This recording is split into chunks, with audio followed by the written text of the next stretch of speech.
Whoa, this voice sounds familiar. No, hold up, it can't be. Is that Big Frida?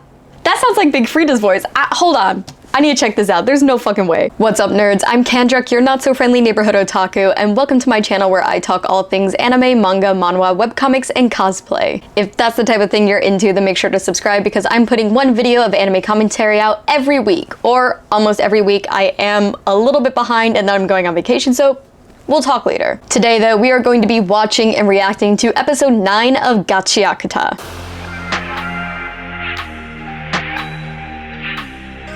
As always, if you have not seen episode 9 of Gachiakuta and you don't want to be spoiled, pause my video, go back and watch the episode, and then come here to hear what I have to say, because obviously, as I watch and react, there will be spoilers. That's pretty common sense, but for some reason, I still feel like I need to say it at the beginning of every video. I absolutely love this series, and I think we're getting closer to where I left off in the manga. I'm only up to volume like 6 or 7, and I think this will bring us into like volume 4. We're getting closer because I'm remembering things more than I did the first couple of episodes.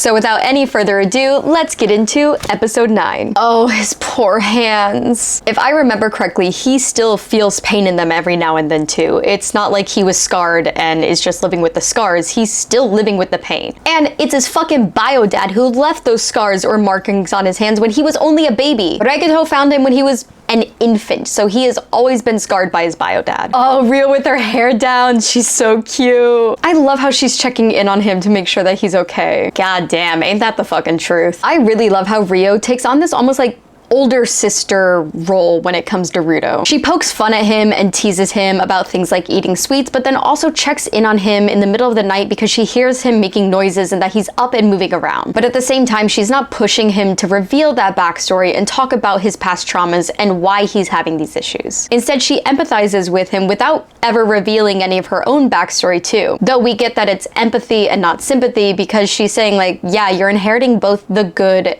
and the bad. You were taking both of those from your parents, meaning she's also experienced bad. Letting him know that, yeah, they can talk. She's someone he can come to and confide in, but if he wants to keep it to himself for now, he can also do that like she just did with that one line there. Again, I love the character design in this series. It is so fucking good. Even though they're all in their cleaner and supporter uniforms, each uniform is unique and gives us an idea of that character's personality. Like Delman has his sleeves all bunched up at the top and his muscles showing, but at the same time he has a hat and some like wrist cuffs that are meant to protect him from the elements, which lets us know, yeah, he's big and strong and physically tough, but he also may be a bit sensitive or a bit of a softie. Whereas Tamsi has the classic sleeves that are too long to actually function as sleeves. So he's probably the type that's very aloof on the surface level, but cold and calculating considering he's specifically keeping an important part of himself hidden. Now, I may be reading too much into this and the fashion design, but from what I've seen so far, the mangaka has clearly put some thought and intent into the outfits and styles of each of the characters. All of the art that we're seeing here is just so good. I love how there's an entire city of graffiti that is going to show it off. And if it's a city of graffiti and therefore a city of art, we're probably going to see some more like non-fighting type vital instruments that are used for an artistic purpose. I mean, they said they're going there so someone can essentially draw a spell on Ruto to protect him. Someone in the city, an artist with a vital instrument that you can draw with, will most likely be able to use that to create these sigils and draw on people or other objects for whatever purpose they desire. Ooh, I love this music.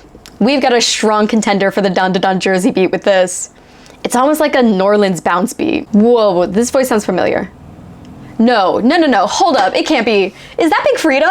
That sounds like Big Frida's voice. Hold on, I need to check this out. There's no fucking way. It is a Big Frida sample, yo. Are you fucking kidding me? This series just keeps getting better. That's insane. That is so cool. This again just makes me question how the sphere and ground are situated as two distinct worlds. If the only points of crossover for people can happen at the pit and at the border, how can the trash just rain down from anywhere? They literally need to build domes over their cities to prevent trash from just raining down on them. But people can only pass through the worlds at two distinct locations that we know of so far. There could be more, we just haven't learned yet. Personally, I'm gonna be sticking with the theory that I came up with last week, which is these two worlds are overlapping, which would essentially mean that they exist in the same space space, but not necessarily at the same time, or at least not all the time. Though there are periods of time or there are more liminal spaces where they do overlap and consistently exist, which we've seen at the pit and we've heard of with the border in No Man's Land. The only thing we know consistently crosses between those two worlds at any point in those two worlds is trash. And that seems to be a one-way street going from the sphere to the ground. The different powers these vital instruments have is crazy. Someone was able to set up a barrier that protects the entire city from people who are up to no good from entering. Meanwhile, Zonka has a staff and Rio has a pair of scissors that get bigger that she can fight with. It's absolutely wild. Someone is able to protect an entire city, which looked fairly big, with what is probably a sigil, one of those protection charms that we talked about here. Well, fuck, that really throws a wrench in the plans there, huh? Ooh, wait, although he died this morning and people with dubious intent are still unable to enter the city, does that mean that the effect of a vital instrument lives beyond the giver? Does that make sense? This kind of brings to question my original thought of, can the givers lose their power, lose their vital instrument if they stop treasuring it? Because if the giver is dead, they're no longer around to treasure the vital instrument. But in this instance, we're seeing the power live on. Though the death of a giver and what I'm gonna consider the death of a vital instrument probably have very different properties. Because here, the giver is dead, but the sigil that is protecting the city was created with the vital instrument prior to the giver's death. So how long is that sigil gonna last? Is the vital instrument gonna die? Like, will it cease to be a vital instrument because it's no longer being imbued with its giver's anima? Or does what's already been created, what's already been done with that vital instrument live on indefinitely, regardless of if that giver is alive or dead? Ooh, man, the guilt that Ruto must be experiencing here. He now knows that the trash and everything that's been dropped from the pit has been landing on the ground and polluting it and giving rise to trash beasts. But this is the first person he's known who's died from being exposed to what his world, what the sphere, has done to the ground. The sphere, his world where he grew up, is essentially been committing bioterrorism against the ground. It is making the world of the ground uninhabitable, and it is the reason people are dying. Regardless of the fact that Ruto scavenged trash and tried to revive it, there's no way he didn't also contribute to the trash that was then thrown down from the pit to the ground. Meaning he's partaken in what has contributed to and led to this highly polluted area that is killing people, and that has killed Gob. So he must be really feeling the weight of this death since it was caused directly by the sphere. I know I say it every time, but this power system is so fucking cool. You can inherit a vital instrument. Someone can hand down the vital instrument that they have cherished and essentially devoted their lives to another person, and the vital instrument accepts that. I need other people to freak out with me because that is crazy. I need y'all to realize how wild that is. You can hand down the power you've carved out in a vital instrument. Now, it's probably not going to be the same exact use case, like the way the previous giver used it will probably be very different from the way that the next giver who's going to inherit it will be, but it's already been imbued with all of this anima, it's already been cherished, it's already been refined, and it doesn't reject the next giver. Again, there will be some things that are different about how it operates from one giver to another, but that also means once an object has been imbued with anima, it's probably easier to continue imbuing it through treasuring it rather than creating a vital instrument from scratch. Oh, I forgot about that. You don't even need to be a giver in the first place.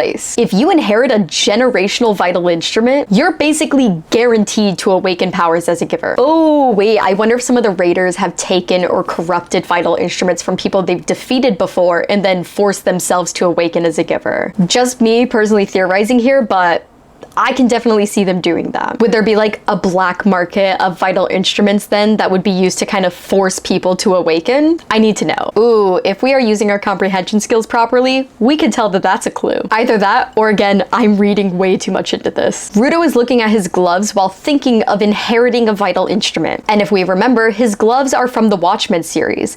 The boss of the Raiders' vital instrument is also from the Watchmen series. Those gloves were given to Ruto by Regato. I'm theorizing here that Regato knew all of this, or was a giver himself and passed those gloves on to Ruto. Now, this could be a huge swing and a miss. Like, what would his vital instrument be? That like book he was flipping through in the beginning when he was on the clean side of the sphere? Absolutely no idea. But this is me fully just throwing everything at the wall, and as the series progresses, we'll see what sticks and what I was completely wrong about. But I do think him looking at the gloves when they're talking about inheriting vital instruments and the setup of those gloves being from this big series is an important thing that we should notice. I don't want any of you talking shit about our little non-binary baby Remlin here. Remlin is Remlin. That is it. They are not specifically categorized as a boy or a girl. Their gender is purposefully left unknown. And they are drawn and meant to sound in a way that doesn't really align with these clear-cut gender buckets. And considering the mangaka of this series is non-binary, they use they-them pronouns, why wouldn't they include a non-binary character? Maybe Remlin is their self-insert. We don't know, but y'all better not fucking hate on them. Oh, fuck yeah, let's go. Remlin's awakening as a giver. I also love how they're probably doing exactly what Gob would have wanted. We've seen very little of Gob, but from what we have seen, they're so free-spirited. They're coming and going however they like. They're making art anywhere that they can. And every time they leave and anytime they're running around, they're doing so with a big smile on their face. I feel like Gob would want his life to be celebrated rather than everyone standing around mourning his loss. And that's probably one of the reasons that Remlin was chosen as the predecessor. He knew that Remlin would translate the pain of that loss to the celebration of life, and God, these fireworks are beautiful. And because whoever inherited that generational vital instrument was kind of a central figure in this community, all of these townsfolk probably know that Gob died too. So with these fireworks, they're seeing exactly what Gob would have done, and they are being influenced and they are making art now. It is just so precious. And that was episode 9 of Gachiakuta. Y'all, I feel like so many Easter eggs were dropped in this episode that we need to keep in the back of our mind as the series continues. The fact that vital instruments can be inherited, and the fact that those vital instruments just almost immediately awaken you as a giver, even if you haven't done any of the work like Folo is doing to try and become a giver. That's probably going to come into play later. The fact that Ruta was looking at his gloves and thinking about those inherited vital instruments, and the fact that his gloves are from the same series as the vital instrument of the boss of the Raiders, this is all gonna come together. I feel it. I may be reading too much into this, especially when I was talking about how the sphere and the ground may be like overlapping existing worlds that have like a space-time continuum, alternate universe. Like, that's probably not what it is. But I would prefer to overanalyze the series and be shocked to learn the twist rather than just let it completely go over my head and not comprehend anything that is being discussed here. And that's one of the reasons why I'm putting commentary out, because it's me expressing these theories and expressing these thoughts that I have while watching the episode. And I want to know what yours are too. Do you have a completely different theory than me? Do you disagree with what I'm saying? Are you like, wow, I never thought of that before, but that kind of makes sense? That is what these videos are for. Me putting videos out online, talking about anime and manga, is because on other platforms where I've done it, I really like the community that it's built, because in my personal day-to-day life, most of my friends aren't big into anime and manga. I'm getting one converted though. I am currently converting one, but I think it'll be a really long time before she gets around to this series. So that is why I put these videos out and talk about these wild theories and thoughts that I have, so I can open it up to you so that we can engage in this conversation. Tell me what your theories are. Tell me if you think my theories are dumb. Tell me everything that you think about as you're watching episode 9 of Gachiakuta. But that is all for today, folks, and I will see you next time.